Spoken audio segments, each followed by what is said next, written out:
Hey everybody, good evening. Will here, just home from the Women's March, and I wanted to jump on here and share some thoughts with you. This past Friday we had a pivotal moment in our nation's history, something that goes down in the history books.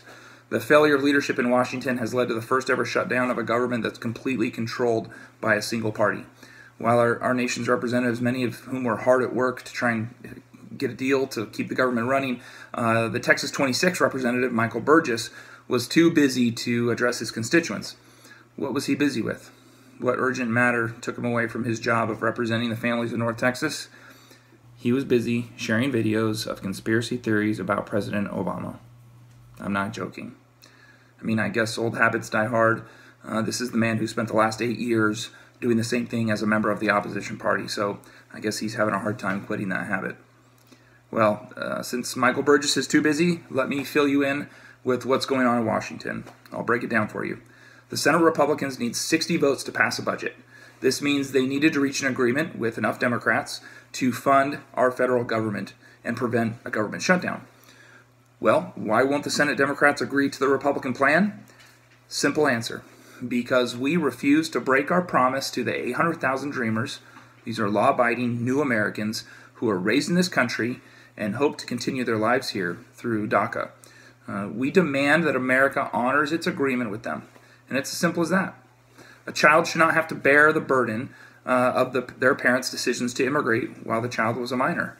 They were raised in America, and they know of no other way of life. It would be immeasurably callous, immoral, nonsensical, unethical to send them to a country that is not their own, a strange land for them. These are productive members of society, law-abiding citizens. We've invested in them through education, through infrastructure. Many of them are even serving in the armed forces. By threatening to deport these new Americans for cheap political points, the GOP is literally holding our country's children and young adults as political hostages. What's more, the Children's Health Insurance Program, or CHIP as it's called, that's being used as another weapon in the GOP's game of political hostage. There is nothing stopping them from reauthorizing the program on its own right now. I mean, there's been nothing stopping them from reauthorizing the program for the last 4 months, frankly.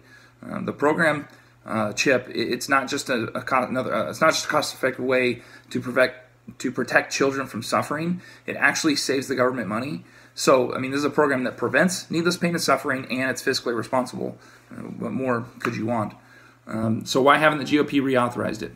Simple. They've actually been keeping it in their back pockets to use as a bargaining chip for these very negotiations. And it's plain as day. The GOP are holding our nation's children as hostage for political gain. Let me repeat that. They are holding our children as hostages for political gain.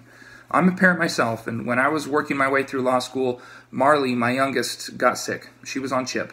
At 6 weeks old, she had to go into the hospital due to a viral infection, and it was CHIP that funded her treatment and recovery.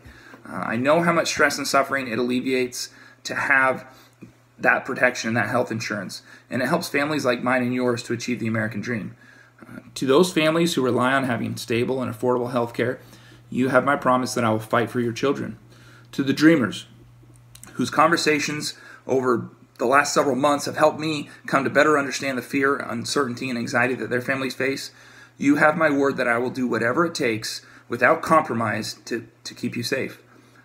To all my friends, family, fellow North Texan neighbors, let me assure you, if I have the honor of representing you in Congress, I will never waver in my support of our values.